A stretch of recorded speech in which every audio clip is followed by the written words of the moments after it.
Buonasera, benvenuti a TG Sicilia, vediamo insieme le principali notizie. Maltempo continua l'allerta nel versante orientale della Sicilia che per le prossime ore sarà arancione.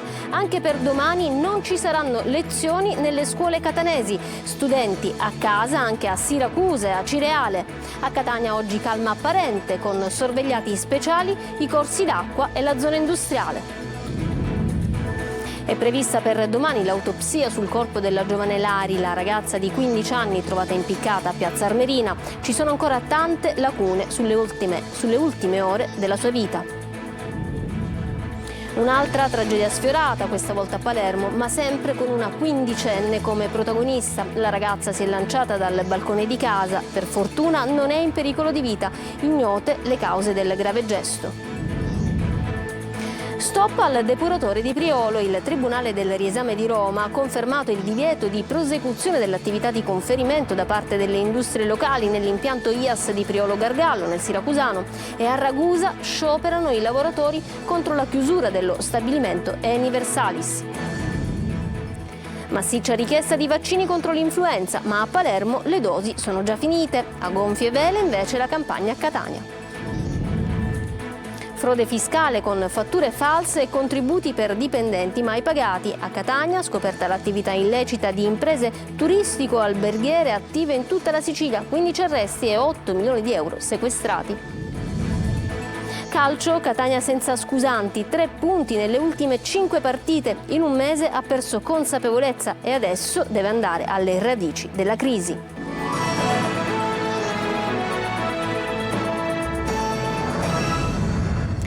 Bentrovati. Dunque quella di oggi è stata una allerta rossa senza temporali tra Catania e Messina e domani l'allerta diventa arancione, ma con le attività didattiche sospese a Catania, Siracusa, Cireale e in altri comuni che hanno deciso di lasciare a casa gli alunni, ma per aprire le scuole e consentire comunque le verifiche tecniche. Sentiamo il punto da Roberta Lunghi.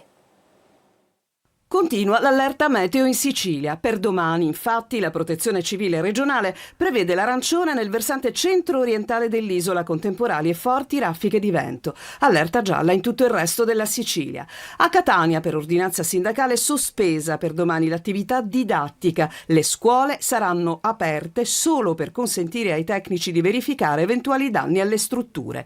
Chiuse le scuole a Siracusa e in molti comuni della provincia.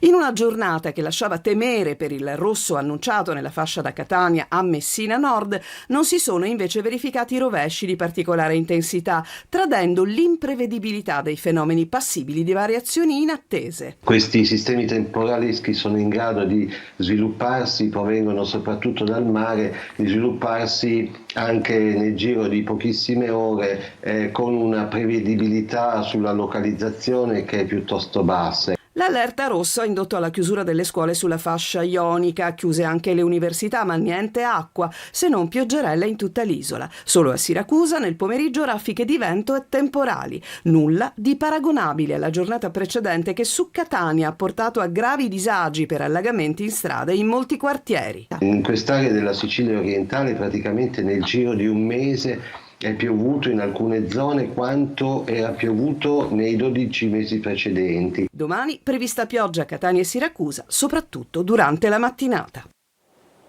E vediamoli dunque i danni del maltempo provocati ieri a Catania. Tonino De Mana ha fatto un piccolo viaggio nelle strade trasformate in laghi alla zona industriale, viabilità senza alternative, lavoratori e imprenditori disperati. Vediamo.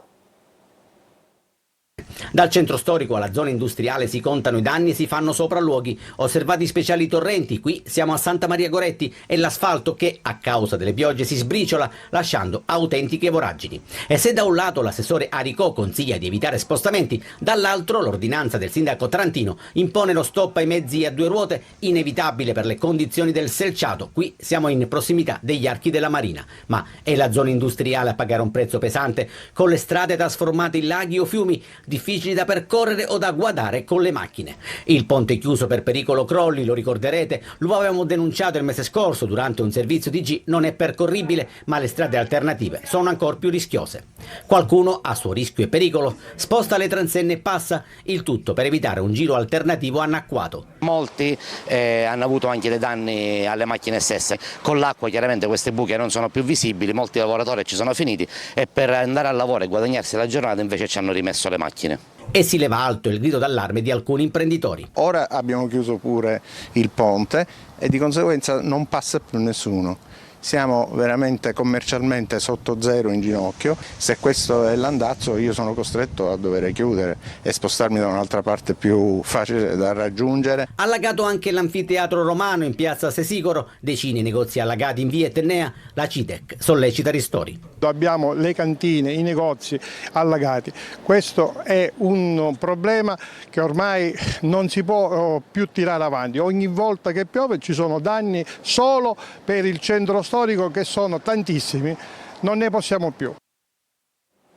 E ci sono ancora tante lacune sulle ultime ore di vita di Lari, la quindicenne trovata impiccata a piazza Armerina. La legale della famiglia chiede il rispetto della privacy. Valuteremo come muoverci dopo l'autopsia, dice. L'esame è previsto per domani. Luca Ciliberti.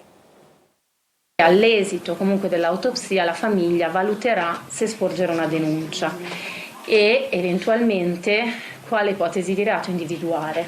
Occhi lucidi, dolore palpabile, voglia di verità. Domani l'autopsia sul corpo di Lari chiarirà se ci sono altri elementi sconosciuti alle indagini. Non credo al suicidio di mia figlia, perché mia figlia era una ragazza molto solare, aveva tantissimi progetti e no. È trascorsa una settimana dalla morte della ragazzina di 15 anni trovata impiccata a piazza Armerina, nell'Ennese. La famiglia non si rassegna al suicidio spontaneo, pensa che ci sia altro. Giustizia. Punto e fine. C'era proprio solo, esclusivamente giustizia. Ed è per questo che invitano tutti a collaborare. Un appello lanciato nei giorni scorsi anche dalla Procura dei minorenni di Caltanissetta, che ha aperto un fascicolo per istigazione al suicidio. Bullismo è un'altra cosa. Bullismo tu prendi una persona che magari al di fuori comunque ha qualcosina in meno di te, tu tendi, le persone ignoranti tendono già a prenderle un po' in giro queste persone, diciamo. Questo non è bullismo, questa è invidia, che è tutto un altro discorso. Al momento tutti gli elementi delle indagini sono segretati, così la famiglia, tramite il suo legale, chiede a tutti di non interferire e di rispettare il proprio dolore. L'indagine è secretata tecnicamente perché c'è un motivo. La mattina della sua morte la ragazza aveva avuto un violento diverbio con una coetanea nei corridoi del liceo, a cui avevano partecipato anche altri compagni. La comunità di piazza Armerina è scossa ed è evidente che in questo caso ci sono ancora tante lacune da colmare. La stessa sorte di Lari poteva toccare anche ad una ragazza di Palermo, anche lei 15 anni, si è lanciata dal balcone di casa ma è stata soccorsa in tempo e trasportata in ospedale, non è in pericolo di vita. Ignote le cause del grave gesto e sono in aumento in Sicilia drammatici casi simili. Marco Gullà. Non si sa perché lo ha fatto, c'è ancora un velo di mistero sulle cause che hanno portato una ragazzina di 15 anni a lanciarsi dal proprio balcone al quinto piano della sua abitazione nel centro di Palermo. Per fortuna non è in pericolo di vita, anche perché le lamiere di un box dove la ragazza è precipitata hanno attutito il colpo. Ha riportato solamente qualche frattura e alcune scoriazioni, ma nulla di grave. La giovane era cosciente quando sono intervenuti i vigili del fuoco, che l'hanno immediatamente soccorsa. Ne avrà per qualche giorno e poi potrà tornare a casa. Adesso la polizia, che coordina le indagini, lavora per capire cosa ha spinto l'adolescente a tentare un gesto così estremo. Una situazione preoccupante. I casi in Sicilia sono purtroppo in aumento. L'ultimo quello di piazza Armerina con la morte della giovane Lari. A ottobre invece una ragazzina di 14 anni a Palermo si è lanciata dal secondo piano di un palazzo, pare perché bullizzata a scuola. Una ragazzina di 15 anni invece settimane fa ha tentato di uccidersi a piazza Castelnuovo, sempre a Palermo, ingerendo diversi farmaci. E poi il 5 novembre scorso una ragazza di 22 anni è precipitata dal balcone del suo appartamento al terzo piano a Mazzara del Vallo. Stop al depuratore di Priolo, in pericolo migliaia di posti di lavoro e il futuro industriale del siracusano. La decisione del Tribunale del Riesame di Roma che conferma quella del GIP di Siracusa. Luca Ciliberti. Sequestro confermato. Il Tribunale del Riesame di Roma ha confermato il divieto di prosecuzione dell'attività di conferimento da parte delle industrie locali al depuratore IAS di Priolo Gargallo nel Siracusano, disposto dal giudice per le indagini preliminari di Siracusa. Nel depuratore convoglia i propri reflui anche l'ISAB di Priolo. Poiché il sequestro rischiava di interrompere l'attività produttiva, il governo era intervenuto con un decreto ad hoc che ha ricevuto l'avallo della Corte Costituzionale, stabilendo un percorso per riportare gradualmente i parametri emissivi entro i limiti previsti, indicando un termine di 36 mesi. Ma oggi la decisione è in attesa. Ora si dovrà pronunciare la Corte Costituzionale, ma la decisione potrebbe non arrivare prima di 6 mesi. Con lo stop al depuratore si compromettono le operazioni di aziende di primaria importanza come ISAB, Versalis, Sonartrack, Sasol, e con un impatto devastante per il tessuto economico e sociale della zona, spiega il ministro per le imprese Adolfo Urso, che ha convocato per il 21 novembre al Ministero un tavolo con tutte le forze produttive e sindacali del territorio e gli enti locali sul futuro dell'area industriale di Priolo Gargallo. Un duro colpo per il territorio che rischia di perdere più di 4.500 posti di lavoro tra dipendenti diretti e indotto, oltre a subire un danno irreversibile alla propria economia. Questa mattina, sempre a Priolo, sciopero di CGIL e UIL contro il piano presentato da Eni che prevede la chiusura dell'impianto di cracking di Versalis, che sarà riconvertito in una bioraffineria nel polo petrolchimico proprio di Priolo. Stessi temi per lo sciopero a Ragusa dei lavoratori dello stabilimento Eni Versalis contro la dismissione dell'impianto. Veronica Barbarino. I lavoratori dello stabilimento Eni Versalis di Ragusa e delle aziende dell'indotto hanno incrociato le braccia e manifestato questa mattina insieme ai sindacati della chimica e alle istituzioni per dire no alla chiusura fissata al 31 dicembre. A Ragusa si teme il futuro di 130 lavoratori del diretto, oltre a un numero imprecisato di occupati nell'indotto che fattura milioni di euro. Ad oggi noi siamo a conoscenza solo di un piano di dismissione.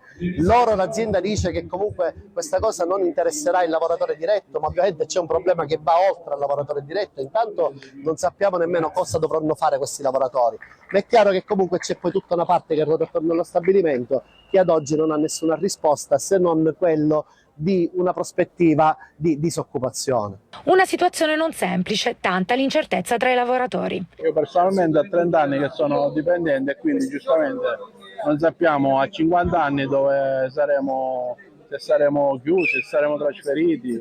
Non ci sono notizie certe sul nostro avvenire. Ci dicono che chiudono tutto senza nessun preavviso prima. Siamo in aria tutti. Massiccia richiesta di vaccini contro l'influenza, ma a Palermo scarseggiano le dosi. A gonfie vele invece la campagna a Catania. Roberta Lunghi. È partita il 14 ottobre in Sicilia, come da decreto assessoriale, la campagna vaccinale anti-influenzale per un virus che si preannuncia particolarmente aggressivo.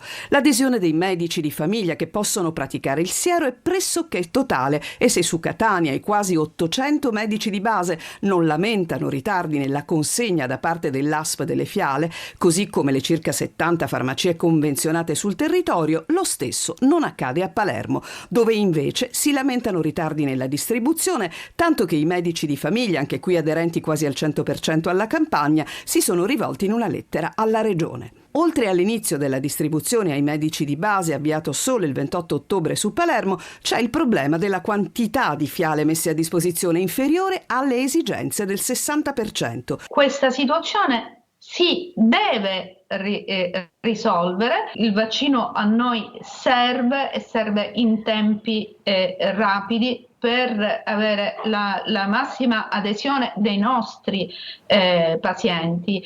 Un fatto che potrebbe limitare il rapporto tra paziente e medico di famiglia, oltre che ledere la credibilità degli studi del proprio medico come riferimento per la prevenzione. Siamo assolutamente convinti, come anche per altre situazioni, che il nostro ruolo sia assolutamente determinante per il successo di una campagna vaccinale. Ritardi da compensare a Palermo e campagna che procede regolarmente sul territorio regionale con maggiore attenzione quest'anno da parte dei cittadini alla copertura dalla cosiddetta australiana, gratuita per i bambini sotto i 6 anni, ultrasessantenni e persone fragili. Frode del fisco con fatture false e contributi per dipendenti mai pagati. A Catania la Guardia di Finanza scopre l'attività illecita di imprese del settore turistico alberghiero presenti in tutta la Sicilia. 15 arresti, 8 milioni di euro sequestrati. Giusy Lazzara. Era nata con una mission: frodare il fisco e lucrare sui contributi per i dipendenti attraverso gli stratagemmi più disparati. C'è tutto questo nell'inchiesta della Procura di Catania, che ha scoperto l'attività illecita di imprese del settore turistico alberghiero di Sicilia, Calabria e Lazio. La Guardia di Finanza di Catania ha eseguito 15 ordinanze di custodia cautelare, 29 gli indagati. Negli ultimi 5 anni il giro di fatture false per una frode che la Guardia di Finanza ha calcolato di oltre 69 milioni di IVA aveva già garantito profitti illeciti all'associazione per oltre 8 milioni di euro che adesso sono stati sequestrati, la metà dei quali veniva data agli organizzatori sotto compensi professionali, stipendi e rimborsi spese. Il meccanismo di frode era ben collaudato, prevedeva la costituzione di consorzi e società affiliate, tutte senza una propria organizzazione e priva di mezzi. Secondo l'accusa, i prestanome, spesso nullatenenti, assumevano fittiziamente manodopera da altre aziende. In realtà i lavoratori non avrebbero mutato né sede lavorativa né qualifica, rimanendo sempre nella stessa azienda. Una finta esternalizzazione per aggiudicarsi i vantaggi dello scarico dei contributi per un'attività mai esistita. Era diventato un allarme sociale per gli abitanti di Caltanissetta. Almeno 10 gli scippi riconducibili a lui. In un video della polizia si vede rapinare 2 giovanissimi e sfilare in modo furtivo il portafogli a un anziano. Identificato e arrestato un gambiano di 26 anni, Desiree Ferlito. Si avvicinava in modo furtivo alle sue vittime, sempre con lo stesso modus operandi. Lo vedete in queste immagini fornite dalla polizia di Caltanissetta aggredire 2 giovani fermi a un distributore alimentare. Spintona il ragazzo per poi impossessarsi dello zaino della ragazza, che strattona con particolare violenza. Qui lo vediamo invece seguire un anziano per sfilargli il portafogli e fuggire approfittando della vulnerabilità dell'uomo. La polizia di Caltanissetta ha arrestato un pregiudicato di 26 anni senza fissa dimora, di nazionalità gambiana. Gli episodi di scippi e rapine a lui ricondotte sarebbero almeno 10, tanto da destare particolarmente allarme sociale nel territorio nisseno. Grazie alle molteplici acquisizioni e analisi dei sistemi di videosorveglianza installati lungo le vie della città, per gli investigatori della squadra mobile è stato possibile risalire all'identità del cittadino straniero, successivamente riconosciuto quale autore dei reati, anche grazie all'individuazione fotografica di alcune delle vittime. 2 persone accusate di rapina aggravata a danno di 2 giovani sudamericane sono state arrestate dalla polizia a Messina. Uno dei 2 finiti in manetta è un marocchino ed era anche indagato per lesioni personali e violenza sessuale nei confronti di una delle 2 vittime, una giovane donna venezuelana. Cambiamo argomento, andiamo a Gela. Entro dicembre saranno distribuiti 350.000 kg di alimenti a oltre 2.000 famiglie in difficoltà. Un aiuto prezioso per chi ha perso il reddito di cittadinanza e per le associazioni locali che risparmieranno risorse e tempo. Gerri Italia. A Gela, entro la fine del 2024, 7 strutture caritative distribuiranno 350 tonnellate di alimenti a 2.205 famiglie, supportando un totale di 6.115 persone in condizioni di fragilità. Il progetto è frutto di un protocollo di cooperazione tra la Fondazione Banco Alimentare Ollus, Banco Alimentare della Sicilia ed Eni, con il coinvolgimento delle sue controllate Enimed, la bioraffineria di Gela ed Eni Rewind. Avviato a maggio 2023, l'accordo prevedeva inizialmente 285.000 kg di cibo per un totale di 570.000 pasti. Adesso, grazie alla proroga fino a dicembre 2024, la quantità è salita a 350.000 kg, pari a 700.000 pasti, aumentando così il supporto del 23%. Un'iniziativa che non solo fornisce un sostegno concreto alle famiglie più indigenti, molte di loro rimaste senza il reddito di cittadinanza, ma offre anche una boccata di ossigeno alle associazioni locali, come ha dichiarato l'assessore ai servizi sociali Valeria Caci, grazie alla consegna diretta delle derrate in città. Proprio in questo momento in cui non abbiamo più il reddito di cittadinanza, ma comunque abbiamo sempre il reddito di inclusione che sta aiutando le famiglie gelesi. È importante in questo periodo anche perché non ci saranno costi per le associazioni, in quanto i rifornimenti verranno fatti direttamente nella nostra città e quindi le associazioni non dovranno più spostarsi per prendere le derrate alimentari. Il trasporto diretto delle derrate senza passaggi dal magazzino di Catania diventa anche un vantaggio dal punto di vista ambientale. Meno CO2, più tempo per i volontari e risparmi economici che si traducono in maggiori risorse a favore di chi è in difficoltà. Una strategia che integrerà solidarietà, sostenibilità e un'economia circolare a beneficio dell'intero territorio. Ci fermiamo per una pausa, tra poco lo sport con il Catania che deve andare alla ricerca delle radici della sua crisi.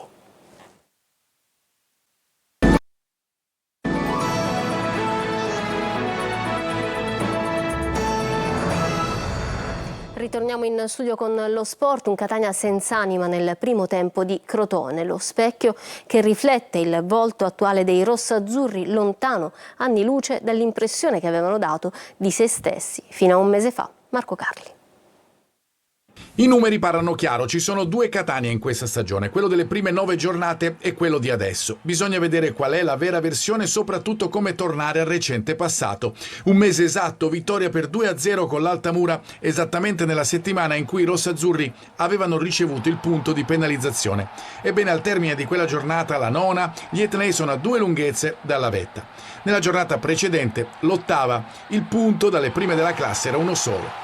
Questa è invece la situazione adesso, 9 punti dalla capolista, 9° posto in classifica, un crollo nei risultati, ovvio, dovuto a vari fattori. Il mercato e la preparazione a 2 velocità di un'estate pesante, o gli infortuni, certamente, di Tacchio e Sturaro i più gravi, ma il primo è uscito di scena alla terza con la Juventus Next Gen e il secondo alla sesta col Cerignola. Dunque le assenze sono importanti ma non spiegano tutto. I tempi regalati agli avversari, vedi Crotone o per certi versi Foggia, i gol mancati, vedi la gara col Messina, le partite nate male e finite peggio, Latina. A proposito, proprio la gara con i razziali è uno spartiacque negativo, un match che sulla carta doveva riavvicinare i rossazzurri alla vetta ha tolto consapevolezza e di conseguenza compattezza. Il gruppo è la componente fondamentale, un gruppo solido non si sfalda come è successo nel primo tempo di Crotone. L'esempio è il primo gol di Silva che va al di là dell'errore di Adamonis, evidente a tutti, perché prima di tirare il giocatore brasiliano attraversa metà del campo in corsa col pallone. Ecco perché il confronto serve e servirà per capire come sono state smarrite alcune potenzialità e per evidenziare le responsabilità e le competenze di tutti, dalla squadra alla società. Ognuno faccia il suo e lo faccia bene. Regola semplice che nell'ultimo periodo è andata, con rare eccezioni, persa. Bene, per stasera è tutto, io vi lascio alla programmazione di Antenna Sicilia. Grazie per essere stati con noi e buon proseguimento di serata. Arrivederci.